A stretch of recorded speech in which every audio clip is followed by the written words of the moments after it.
বারা ইবনে আযিব রাদিয়াল্লাহু তাআলা আনহু বলেন, কানা রাসূলুল্লাহ সাল্লাল্লাহু আলাইহি ওয়াসাল্লাম আউয়ালা মা কাদিমাল মাদিনা নাযালা আলা আজদাদিহি আও ক্বালা খুয়ালিহি মিনাল আনসার। আল্লাহর রাসূল যখন মক্কা থেকে হিজরত করে মদিনা গেলেন, সর্বপ্রথম নবী আকরাম সাল্লাল্লাহু আলাইহি ওয়াসাল্লাম নিজের নানার খানদান অথবা মামার খানদান বনু নাজ্জারে মেহমান হইলেন। কার বাড়িতে গেছেন? নানার বাড়িতে। যেরকম কার বাড়ি? নানার বাড়ি। সবচেয়ে মজার জায়গায় তো নানা বাড়ি। মামার বাড়ি আর নানার বাড়ি, এর চেয়ে মজার আছে আর কোথাও? এর চেয়ে মজার কোথাও না। তবে এটা নবীজির সরাসরি নানা আর মামার বাড়ি না, মূলত আব্দুল মুত্তালিবের নানা আর মামার বাড়ি। কার?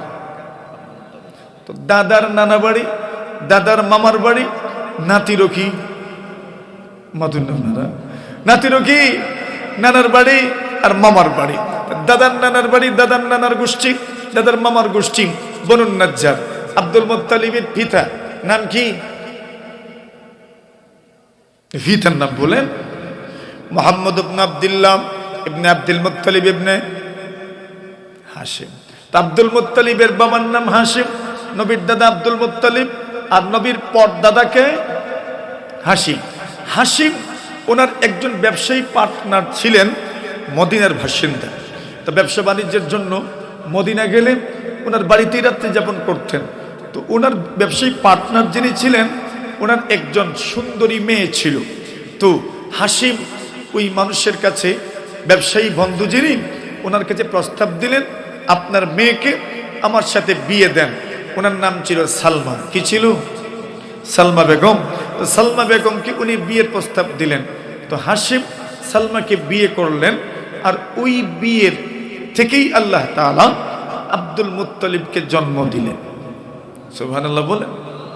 হাশিম ছিলেন একজন ব্যবসায়ী মানুষ, ব্যবসার জন্য দূর দূরান্ত সফর করতেন। হাশিমের এক ভাই ছিলেন মুত্তালিব। কি নাম? মুত্তালিব। হাশিমের ভাইয়ের নাম মুত্তালিব। এখন হাশিমের ভাই মুত্তালিবকে বলে গেছেন, ভাই আমার, আমি তো সফরের জন্য, ব্যবসার জন্য দূরে দূরে আমি সফর করি, আমি বাড়িতে ফিরতে পারবো কিনা তাও তো জানি না। রাস্তাঘাটে কখন কোন সময় বিপদের সম্মুখীন হয়ে যাই, ডাকাতের সম্মুখীন হয়ে যাই, বলা তো যায় না। এই জন্য যদি আমি মারাও যাই, তবে তুমি জেনে রেখো মদিনায় তোমার একটা ভাতিজা আছে, ওই ভাতিজাকে তুমি মক্কায় নিয়ে আসবা, তার পৈতৃক ভিটে মাটিতে তুমি নিয়ে আসবা। এখন মুত্তালিব হলেন হাশিমের ভাই। এখন মুত্তালিব ভাতিজা যখন মোটামুটি বড় হয়েছেন, খোঁজখবর নিয়েছেন, হাশিমের ইন্তেকাল হয়ে গেল, মুত্তালিব ভাতিজাকে আনার জন্য মদিনা গেলেন।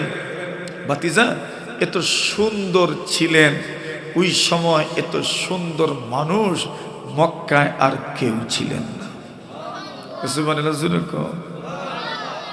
আলা শাইবাতুল হামদিল্লাযী কানা ওয়াজহুহু ইউদিউ যালামাল লাইলি কাল কামারিল বাদরি।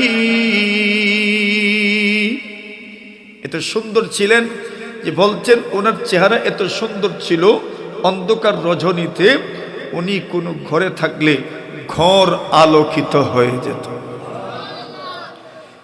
এজন্য ওনার নামও ছিল কিছুটা এরকম।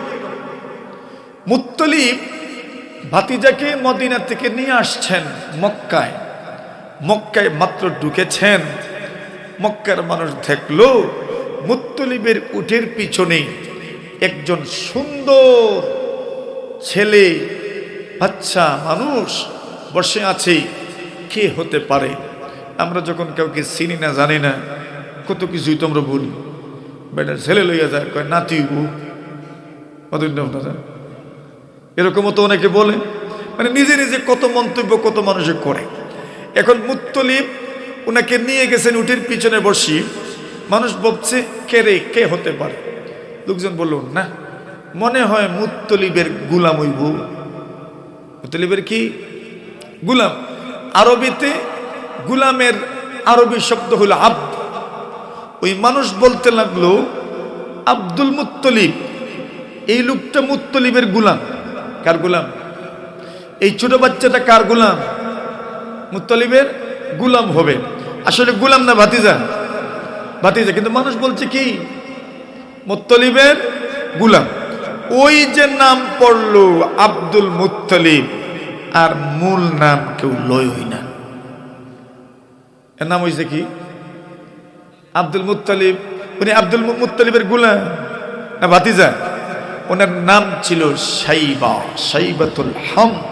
নাম এমন নাম রাখছেন, জন্মগতভাবে এত সুন্দর ছিলেন, শরীরের চামড়া সুন্দর এত বেশি ছিল, এর প্রভাবে চুল পশম পর্যন্ত সাদা হয়ে গেছে। এত সুন্দর ছিলেন, এত বেশি সুন্দরের কারণে ওনাকে বলা হতো সাইবা। সাইবা মানেই হচ্ছে চুল দাড়ি সাদা থাকলে সাইব বলে, সাইবা বলে। এত সুন্দর ছিলেন। বলছেন আলা সাইবাতুল হামদিল্লাযী কানা ওয়াজহুহু, সাইবাতুল হাম এত সুন্দর ছিলেন।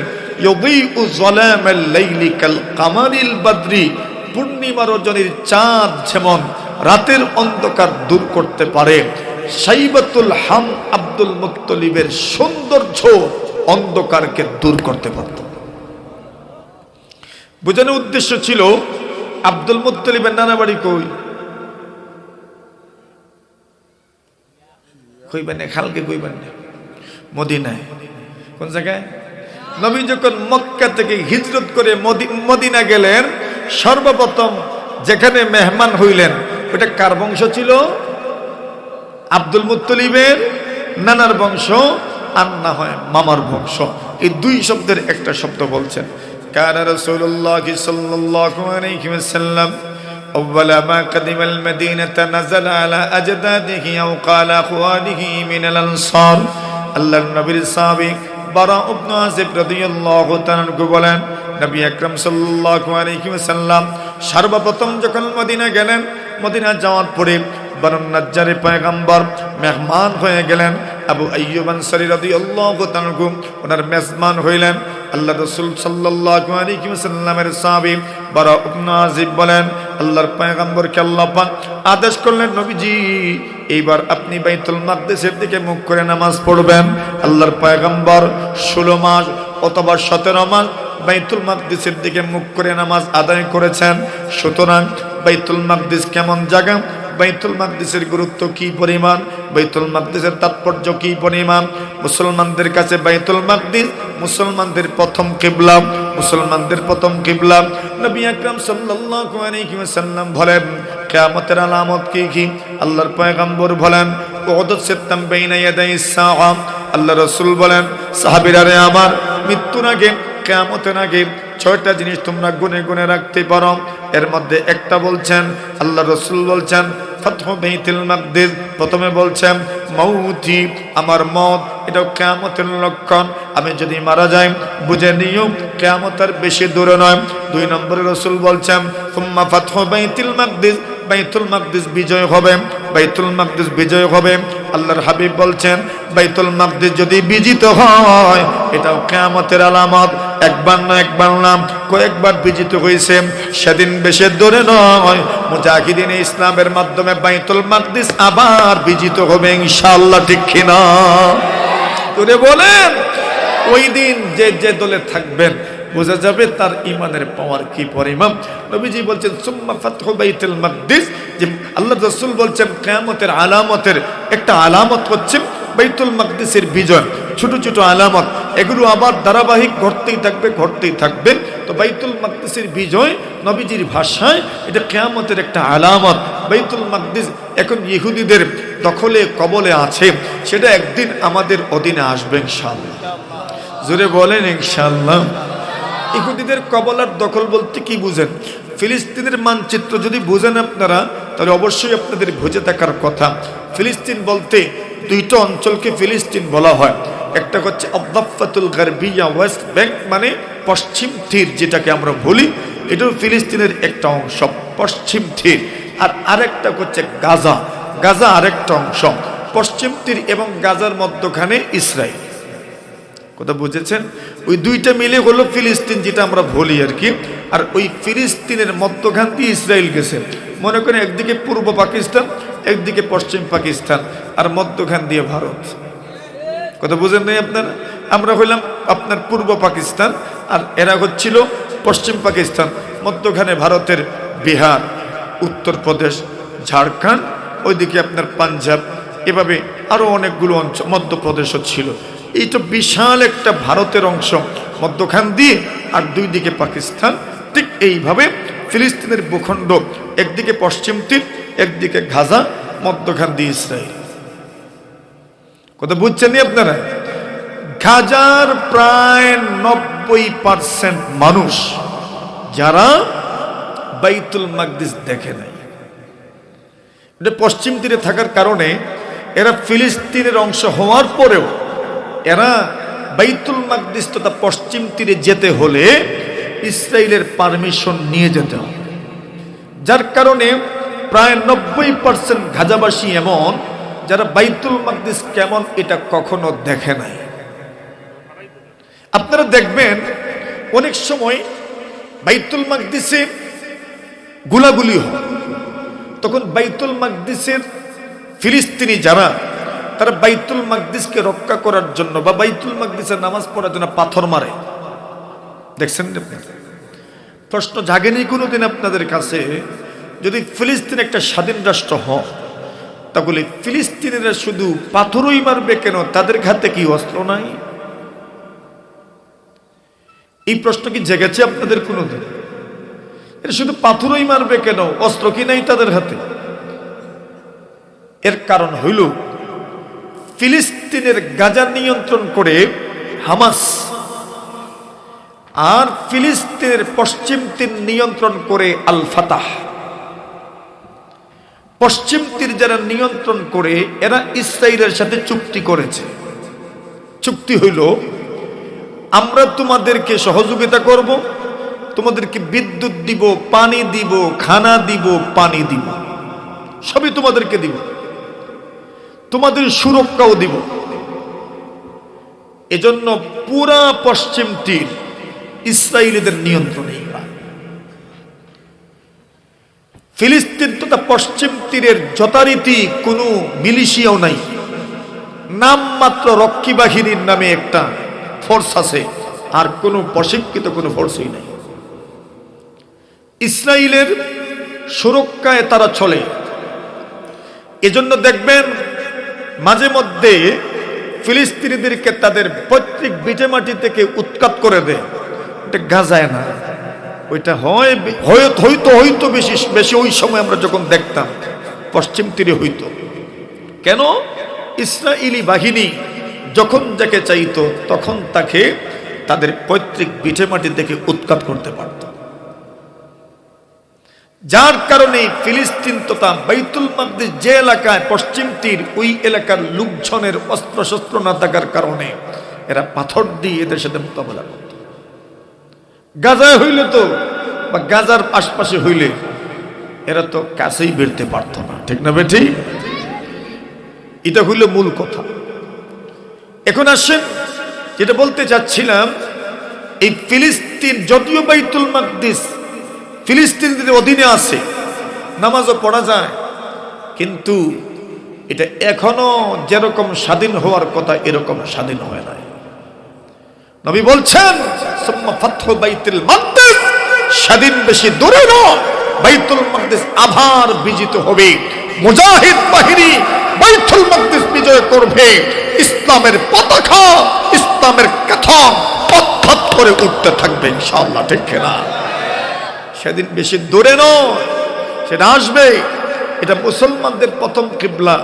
বাইতুল মাকদিস নিয়ে, মসজিদে আকসা নিয়ে এত মাথা ব্যথা কেন আমাদের?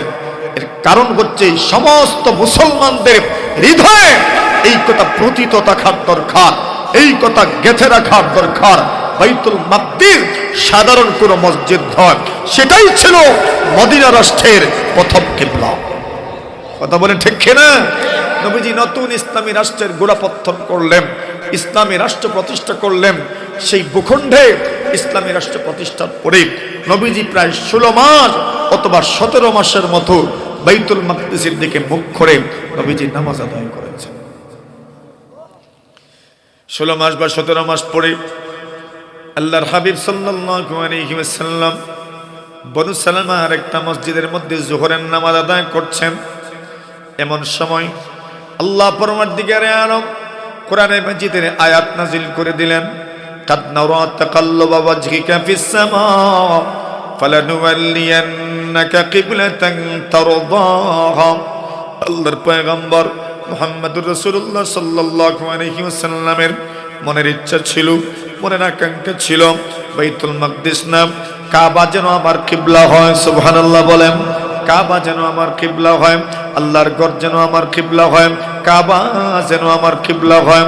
কিন্তু রাসূলুল্লাহ সাল্লাল্লাহু আলাইহি ওয়াসাল্লাম এই পর্যন্ত তো যতদিন মক্কায় ছিলেন খানায়ে কাবা এবং বাইতুল মাকদিস দুইটাই যেন সামনে থাকে এইভাবে নামাজ আদায় করে নিতেন। কিন্তু যেই দিন আল্লাহর পয়গম্বর আলাইহিস সালাতু ওয়াস সালাম হিজরত করে মদিনা গেলেন, ওই দিন তো খানায়ে কাবা একদিকে পড়ে গেল, বাইতুল মাকদিস আরেকদিকে। দুইটার ইস্তেকবাল একসাথে সম্ভব হয় না। নবী আকরাম সাল্লাল্লাহু আলাইহি ওয়াসাল্লাম মন থেকে, দিল থেকে, হৃদয় থেকে চান, আল্লাহ আল্লাহ যেন খানায়ে কাবা আমার কিবলা হয়ে যায়। আল্লাহর রাসূল সাল্লাল্লাহু আলাইহি ওয়াসাল্লাম মুখ দিয়ে তো আর বলেন না। আল্লাহর পয়গম্বরের মনের আশা, মনের ইচ্ছা, মনের আকাঙ্ক্ষা আল্লাহ বুঝে নিয়েছেন, আল্লাহ কবুলও করে নিয়েছেন। আরে বন্ধু আমার, আল্লাহর পয়গম্বর আলাইহিস সালাতু ওয়াস সালাম অনেক কিছু মুখ দিয়ে বলতে হয় নাই, শুধু দিলের মধ্যে উদিত হয়েছে, আল্লাহও কবুল করে নিয়েছেন। আল্লাহু আকবার জোরে বলেন। শুধু দিল থেকে চেয়েছেন, মনে আকাঙ্ক্ষা রেখেছেন, মনে ইচ্ছা রেখেছেন, আল্লাহ কবুল করে নিয়েছেন।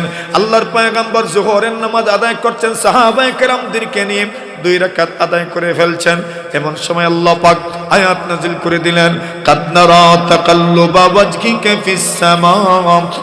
আল্লাহ বলেন, নবীজি গো, বারবার আপনি আপনার চেহারা আসমানের দিকে আপনি ফেরান। কেন কেন কেন? আমি জানি তো, আমি বুঝি তো, আপনি চান ওহী যেন নাজিল হয়ে যায়, কাবার দিকে মুখ করে নামাজ পড়ার কথা যেন আল্লাহ বলে দেন। ওগো পয়গম্বর আমার, আপনি যে কিবলা, আপনি যে দিকে মুখ করে নামাজ পড়তে চান, যে স্থানটাকে আপনি কিবলা বানাইতে চান, আমি আল্লাহ তাআলা এই মুহূর্তে আপনার কিবলা ওইটাই বানায়া দিলাম। সুবহানাল্লাহ জোরে বলেন। ফালানুওয়াল্লিয়ান্নাকা কিবলাতান তারদাহা। দিকে আলম বলেন, আমি খানায়ে কাবাকে আপনার জন্য কিবলা বানায়া দিলাম। আল্লাহ রাসূল সাল্লাল্লাহু আলাইহি ওয়াসাল্লাম সাথে সাথেই মুখ ফিরিয়ে নিলেন, মুখ ফিরিয়ে নিলেন। একটা ছিল পশ্চিম দিকে, আবার এটা হইল একদম ডাইরেক্ট পূর্ব দিকে, প্রায় এরকম পূর্ব দিকে পয়গম্বর আলাইহিস সালাতু ওয়াস সালাম মুখ করে নিলেন। উত্তর দিকে, উত্তর কোণ দিকে আল্লাহর পয়গম্বর আলাইহিস সালাতু ওয়াস সালাম মুখ করলেন। এবার খানায়ে কাবা কিবলা হয়ে গেল। যখন খানায়ে কাবা কিবলা হয়ে গেল, এইবার ইহুদিরা মনে মনে বলে, এতদিন পর্যন্ত মনে মনে বলতো, আরে মুহাম্মদ আমাদের কিবলার দিকে নামাজ পড়েন। ইহুদিরা তাদের মধ্যে একটা সান্ত্বনার বাণী একজন আরেকজনকে শোনাইতো, চিন্তা করিস না, চিন্তা করিস না, মুহাম্মদের দিন মানতে হবে না, মুহাম্মদের দিন মানতে হবে না। সেদিন বেশি দূরে নয়, যেই দিন মুহাম্মদ আস্তে আস্তে আমাদের ইহুদি ধর্মই কবুল করে নিবে। জোরে বলেন নাউজুবিল্লাহ। মুহাম্মদ তো এমন এক ঘরকে কিবলা বানান, যে ঘরটা আমাদের, মুহাম্মদ ওই ঘরটাকে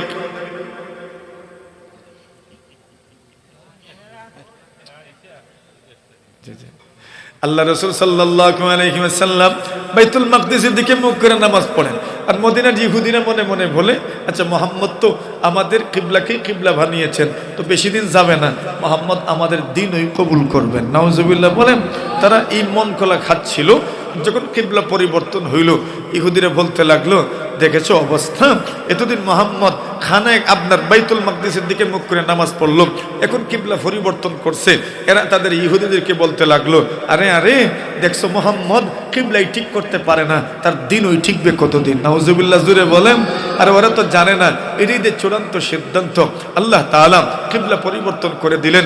ইহুদিদের কিবলার দিকে আল্লাহ তাআলা নবীজিকে নামাজ পড়ার কথা এই জন্য বলছিলেন, যাতে করে ইহুদিরা বুঝতে পারে যে এই দিন নতুন কোনো দিন নয়। যেই আল্লাহ ইহুদিদেরকে বাইতুল মাকদিসের দিকে মুখ করে নামাজ পড়ার কথা বলছেন, সেই আল্লাহ মুহাম্মদুর রাসূল সাল্লাল্লাহু আলাইহি ওয়াসাল্লামকে আল্লাহর এই জমিনের মধ্যে রাসূল এবং নবী বানিয়ে প্রেরণ করেছেন। এই কথাটা বোঝার জন্য আল্লাহ তাআলা রাসূলকে বাইতুল মাকদিসের দিকে মুখ করে নামাজ পড়ার কথা বলছিলেন। তবে আমাদের বুঝে আসলো বাইতুল মাকদিস এমন একটা স্থান যেটা আমাদের প্রথম কিবলা ছিল। ঠিক না বে ঠিক? আচ্ছা, বাইতুল মাকদিস আমাদের প্রথম কিবলা ছিল, এই কথাটা বোঝার পরে এবার একটা গুরুত্বপূর্ণ তথ্য আপনাদেরকে শোনাই।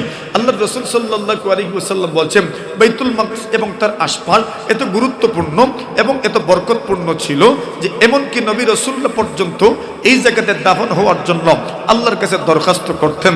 হাজার হাজার নবী রাসূল এদের দাওয়াতি কার্যক্রম এই জায়গাতেই আল্লাহ তাআলা পরিচালিত করেছেন। হাজার হাজার নবী রাসূলদেরকে আল্লাহ তাআলা এই এলাকাতে প্রেরণ করেছেন। হাজার হাজার নবী রাসূলদেরকে আল্লাহ পরবর্তীকারে আলম এই এলাকার মাটির নিচে দাফন করেছেন। যেই এলাকার মাটির নিচে ভালো ভালো মানুষ আল্লাহ তাআলা দাফন করিয়েছেন, এই এলাকার মাটি যে বরকতময় হয় তা তো আর বলার অপেক্ষা রাখে না। যেই এলাকায় ভালো ভালো মানুষ আসেন, যেই এলাকায় ভালো ভালো মানুষের পা পড়ে, যেই এলাকায় ভালো ভালো মানুষদেরকে দাফন করা হয়, নিশ্চিত এই এলাকা সম্মানিত, নিশ্চিত এই এলাকা মহিমান্বিত, নিশ্চিত এই এলাকা মর্যাদা সম্পন্ন। বাইতুল মাকদিসের চতুর্পার্শ্বে হাজার হাজার নবী রাসূল আল্লাহ তাআলা এখানেই তাদেরকে মৃত্যু দিয়েছেন। নবী রাসূলরা এখানেই দাফন হয়েছেন। মুসা কালিমুল্লাহ আলাইহিস সালাতু ওয়াস সালাম এই ভূখণ্ডের দাফন হওয়ার জন্য আল্লাহর কাছে নিজে অনুরোধ করেছেন, আবেদন পেশ করেছেন, দরখাস্ত করেছেন। কেন? এই জায়গা বরকতময় জায়গা। নবী আকরাম সাল্লাল্লাহু আলাইহি ওয়াসাল্লাম বলেন, একদিন মুসা কালিমুল্লাহ আলাইহিস সালাতু ওয়াস সালামের জান কবজ করার জন্য হযরত আজরাইল আলাইহিস সালাতু ওয়াস সালাম আসলেন। জান কবজ করার ফেরেশতা যিনি, ওনার নাম তো কি ভাই? আজরাইল আলাইহিস সালাতু ওয়াস সালাম। আজরাইল আলাইহিস সালাতু ওয়াস সালাম জান কবজ করার জন্য আসছেন মুসা কালিমুল্লাহ আলাইহিস সালাতু ওয়াস সালামের কাছে। মুসা নবী ওই সময় খুব পেরেশান ছিলেন। পেরেশান কোন ব্যাপারে? দাওয়াতি কার্যক্রম সুন্দরভাবে পরিচালনা করার জন্য একটা রুট ম্যাপ উনি তৈরি করেছেন। কেন? যেই জাতির কাছে উনি প্রেরিত হয়েছেন এদের চাইতে খারাপ দুনিয়াতে আর কেউ নেই। এদের নাম হইল বনি ইসরাইল। ওই ইটার থেকে এর নাম রাখছে ইসরাইল। ওই বনি ইসরাইল থেকে নাম কি রাখছে? ইসরাইল। ইসরাইল রাষ্ট্র যে নতুন রাষ্ট্রের নাম রাখছে তারা, এটার নাম কোত্থেকে পাইছে এরা? ইসরাইল। ইসরাইল শব্দের অর্থ আব্দুল্লাহ। আল্লাহ পরবর্তীকারে আলম ইয়াকুব আলাইহিস সালাতু ওয়াস সালামের বংশের মানুষকে বনি ইসরাইল বলে ডাকতেন। ইয়া বনি ইসরাইল। ইয়াকুব আলাইহিস সালাতু ওয়াস সালামের বংশের মানুষ হচ্ছে এরা। ইয়াকুব আলাইহিস সালাতু ওয়াস সালামের বংশ 12 ছেলের 12 বংশ, এদেরকে 12টাই আলাদা আলাদা করে দেওয়া লাগতো, অথবা এদের মধ্যে সমঝোতা হইতো না। এবার বুঝে নেন এরা কোন পর্যায়ের মানুষ ছিল। বনি ইসরাইল আল্লাহ জায়গায় জায়গায় কোরআনে মাজিদের মধ্যে ডাকছেন, ইয়া বনি ইসরাইল, ইয়া বনি ইসরাইল, ইয়া বনি ইসরাইল। আরে ও ইয়াকুবের বংশধর, আরে ও ইয়াকুবের বংশধর, আরে ও আমার পয়গম্বর ইয়াকুবের বংশধর। এইভাবে আল্লাহ তাআলা এদেরকে ডাকছেন। হযরত ইয়াকুব আলাইহিস সালাতু ওয়াস সালাম আল্লাহর হাবিব মুহাম্মদুর রাসূল সাল্লাল্লাহু আলাইহি ওয়াসাল্লাম উনি হচ্ছেন হযরত ইসমাঈল আলাইহিস সালাতু ওয়াস সালামের বংশধর। আর ইয়াকুব আলাইহিস সালাতু ওয়াস সালাম থেকে ঈসা রূহুল্লাহ আলাইহিস সালাতু ওয়াস সালাম পর্যন্ত যারাই দুনিয়াতে এসেছেন সবাই হচ্ছেন ইসহাক আলা নবিয়িনা আলাইহিস সালাতু ওয়াস সালামের বংশধর। সুতরাং ইসরাইলি যারা এরা হচ্ছে হযরত ইসহাক আলাইহিস সালাতু ওয়াস সালামের বংশধর। তাহলে বনু ইসরাইল ইয়াকুব আলাইহিস সালাতু ওয়াস সালামের বংশধর যারা, এরা হচ্ছে বনু ইসরাইল। মুসা কালিমুল্লাহ আলাইহিস সালাতু ওয়াস সালাম এদেরকে যুদ্ধের ময়দানে নিয়ে যাওয়ার জন্য বলতেন। এরা বলতো আমরা যুদ্ধে যাইতাম পারতাম না, তুমি আর তোমার আল্লাহ যাও গি। নাউজুবিল্লাহ জোরে খ বুঝছেন? দেখছেন এদের অবস্থা। এরা বলতো ইযহাব আনতা ওয়া রাব্বুকা ফাকাতিলা ইন্না হাহুনা কাঈদুন, তুমি আর তোমার রব যাও, আমরা এখানে বসে থাকবো। নাউজুবিল্লাহ বলেন। আল্লাহ রাসূল সাল্লাল্লাহু আলাইহি ওয়াসাল্লামকে সাহাবায়ে কেরাম বলেন, হে রাসূল, বনি ইসরাইল যেভাবে মুসা নবীকে বলছে তুমি আর তোমার রব গিয়ে যুদ্ধ করো, আমরা আপনাকে এইভাবে বলবো না, আমরা আপনার সামনে যুদ্ধ করব, পিছন থেকে যুদ্ধ করব, ডান দিক থেকে যুদ্ধ করব, বাম দিক থেকে যুদ্ধ করব, আপনাকে একা রেখে যাব না, সর্বকিছু দিয়ে আপনার সাথে থাকবো আর আপনার পক্ষে যুদ্ধ করব। সুবহানাল্লাহ বলেন। এটা ছিল আমাদের নবীজির সাথী সঙ্গী যারা ছিলেন সাহাবায়ে কেরাম, তাদের মনের কথা ব্যক্ত করেছেন। আর বনি ইসরাইল কি বলতো? ইযহাব আনতা, আপনি যান, ওয়া রাব্বুকা, আর আপনার আল্লাহ যাওকা, ফাকাতিলা, আপনারা গিয়ে যুদ্ধ করোকা, ইন্না হাহুনা কাঈদুন, আমরা বইছি যে বইছি। আল্লাহ বলেন যুদ্ধে যাইতে না তোমরা? যাইতাম না। আল্লাহ বলেন তো বাড়ি তো যাইতে না। সুবহানাল্লাহ বলেন।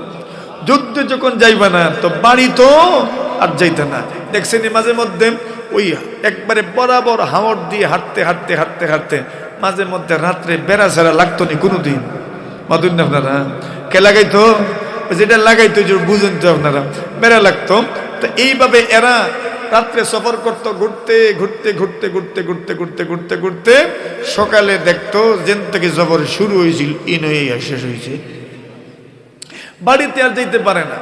এখন বিপদগ্রস্ত হইয়া বাধ্য হইয়া মুসা নবীর কাছে এসে বলে, পয়গম্বর একটু দোয়া করেন না আল্লাহর কাছে, আমরা যে অবস্থানে আছি আমরা কেমনে যে রক্ষা পাবো। আল্লাহকে বলেন, আল্লাহ এরা তো বড় কায়মানো বাক্যে আমার কাছে দরখাস্ত করছে।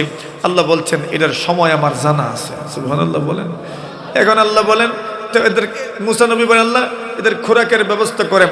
আল্লাহ বলেন হ্যাঁ আছে তো, আমি পার্সেল খানা দিব এদেরকে। সুবহানাল্লাহ বলেন। কি দিয়েছেন? মান্নার সালওয়া সব দিয়েছেন এদেরকে। কিন্তু এরা তো বড় বত্তর জাতি, মান্না সালওয়া খাইয়া ফাঁকশাক করা লাগে না, পার্সেল খানা খাইয়া এরা মন পড়ছে না। কইছে আল্লাহ আমরা পেঁয়াজ রসুন দেব। কিটা দিত? যদি জানতো পেঁয়াজের দাম কি পরিমাণ বাড়বো, এটা কইল নে মাতুন না আপনারা। এরা কইছে আমাদেরকে পেঁয়াজ রসুন দেন আল্লাহ, জমিন থেকে ফল ফসল যেটা উৎপাদিত হয় এগুলো আমাদেরকে রিজেক্ট দেন। ওই সময় থেকে শুরু হইল জমিনের ফল ফসলের খাবার দাবার আবার শুরু হয়েছে। এখন আল্লাহর কাছে দোয়া করেন, আল্লাহ পোশাক পাইতো কই?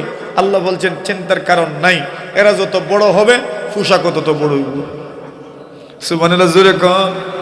এরা যত বড় হবে পোশাকও তত বড় হবে। আল্লাহ নবী মুসা বলেন, আল্লাহ আরেকটা দরকার। বলে কি? এদের পোশাক আপনার ধৌত করার তো দরকার। বলছেন পোশাক ধোয়া লাগবে না, আমি আল্লাহ রুদ্রের মধ্যে এমন মেডিসিন দিব, এই মেডিসিনের মাধ্যমেই তাদের পোশাক পাক হয়ে যাবে। সব ব্যবস্থা আল্লাহ দিয়েছেন। এরপরেও এই জাতি পাক্কা সচ্চা ইমানদার হয় নাই। আল্লাহ নবী মুসা কালিমুল্লাহ আলাইহিস সালাতু সালাম নদী পার হয়েছেন, যেখানে ফেরাউন মারা গেছে ওই নদী পার হয়েছেন। ওই নদী পার হওয়ার সময়ও নবী মুসার মুজিজা এরা দেখেছে। সাগরের মধ্যখান দিয়ে আল্লাহ রাস্তা তৈরি করে দিয়েছেন। এরপরে এই বচ্চা নদী পার হওয়ার পরে দেখছে একটা গরুর বাচ্চা এটার পূজা করা শুরু করছে। নাউজুবিল্লাহ বলে। মুসা নবীকে বলে, পয়গম্বর এদের যেমন গরু আছে গরুর পূজা করে, আমাদেরকেও একটা গরু দেন না, আমরা যেন গরুর পূজা করি। নাউজুবিল্লাহ জুড়ে বলেন। এবার বলেন এরা কেমন ছিল? এই জাতির সুন্দর একটা ভবিষ্যতের জন্য, ঈমান আকীদার জন্য মজবুত হয়, এই জন্য মুসা কালিমুল্লাহ আলাইহিস সালাতু সালাম একটা প্ল্যান প্রোগ্রাম করে রেখেছেন, এইভাবে আগাবেন। এমন সময় হযরত আজরাইল আলাইহিস সালাতু সালাম এসে হাজির হয়েছেন। সুবহানাল্লাহ বলেন।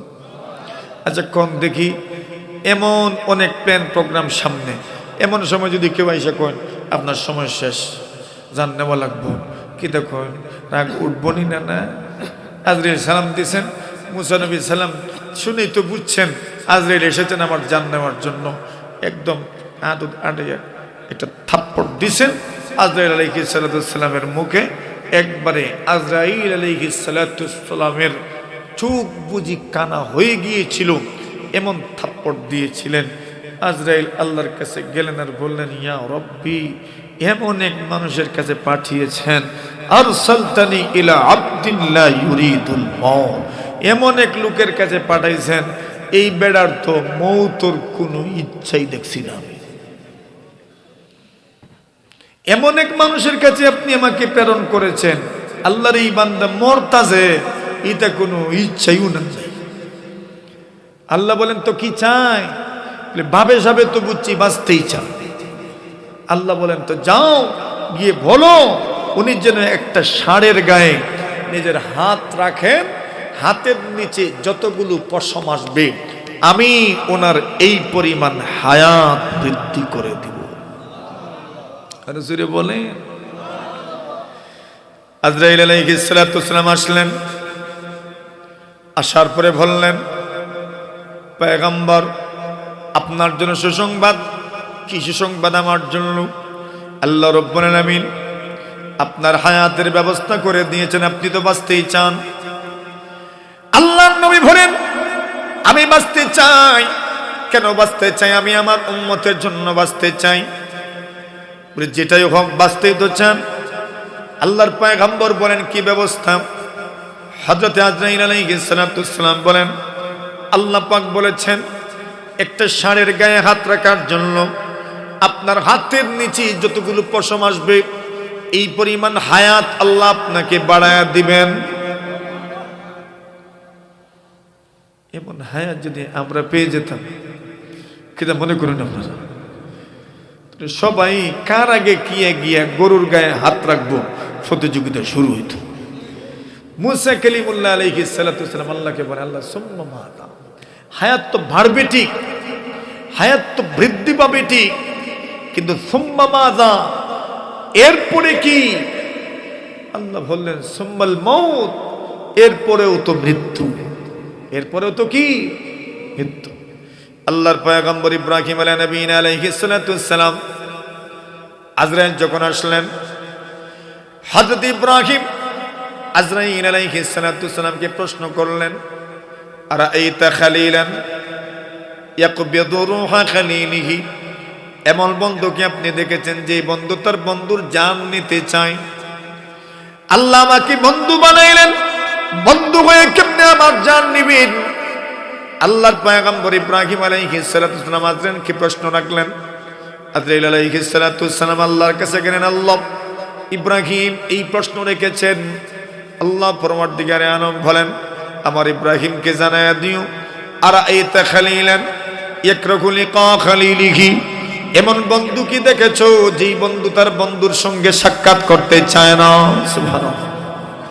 মওত তো মওত নয়, মওত তো হচ্ছে আমার সঙ্গে সাক্ষাৎ, মওত মানে হচ্ছে আমার সঙ্গে মোলাকাত।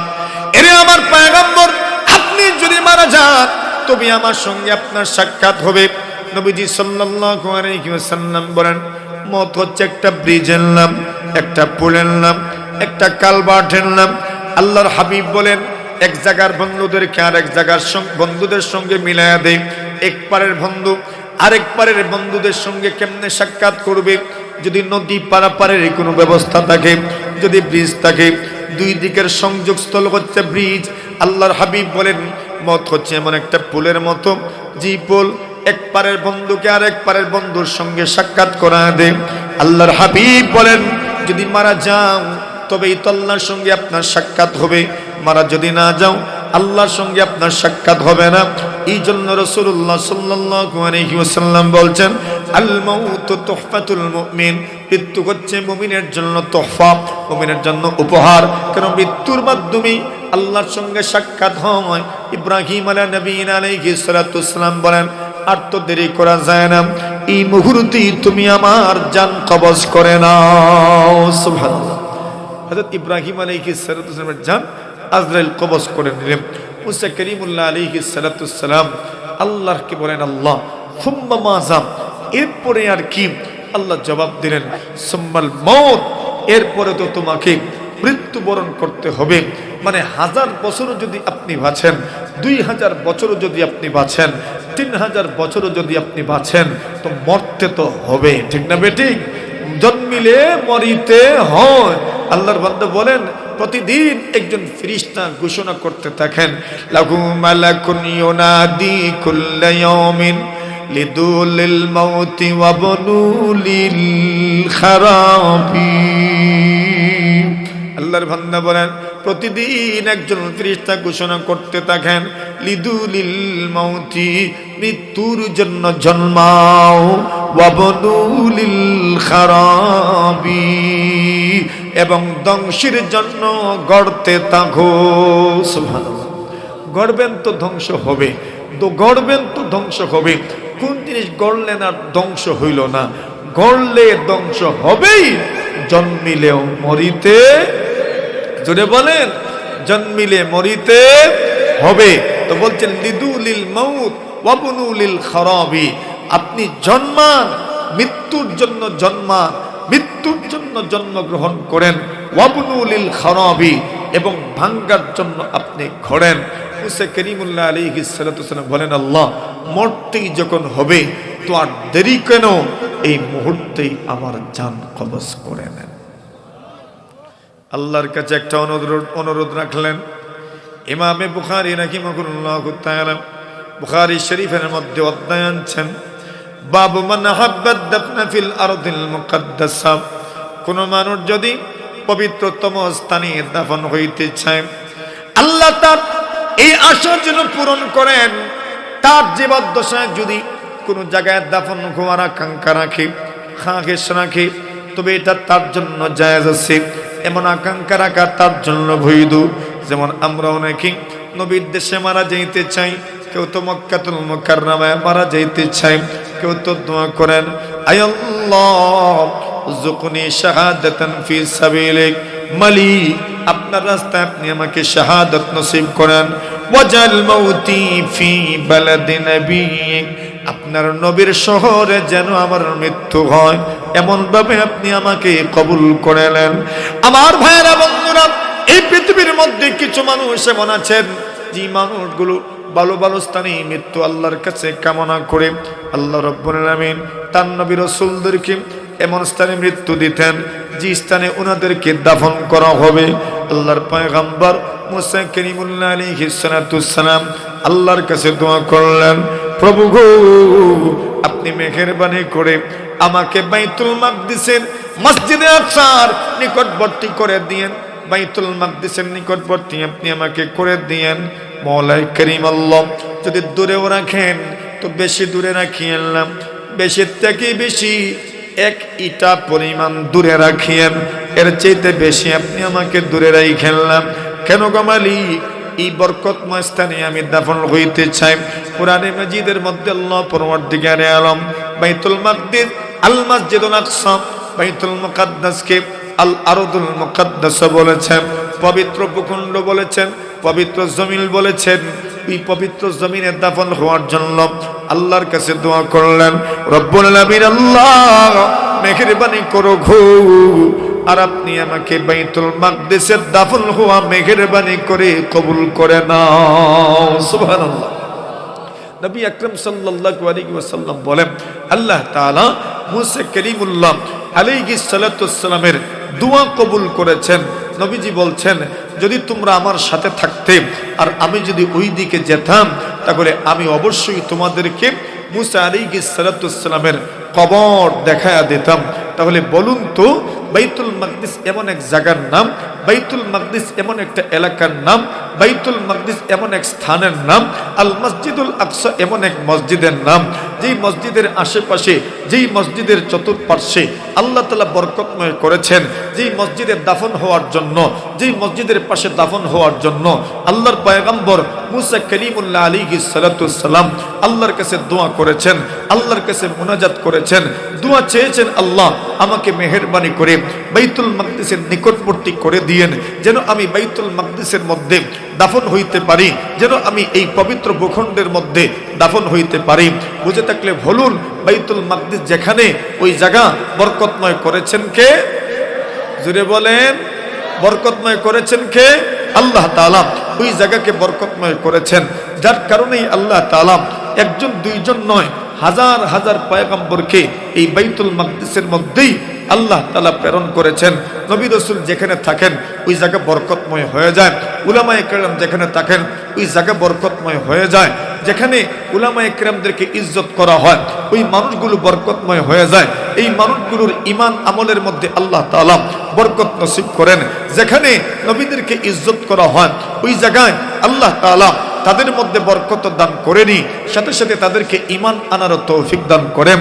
উলামায়ে কেরাম লিখেন, আল্লাহর পয়গম্বর ইব্রাহিম খলিলুল্লাহ আলাইহিস সালাতুস সালাম, ইসমাঈল জবিহুল্লাহ আলাইহিস সালাতুস সালাম, এই দুইজনের কারণে খানায়ে কাবা এবং চতুর্পার্শ্বকে মাকামে ইব্রাহিমকে আল্লাহ তাআলা বরকতময় করে দিয়েছেন।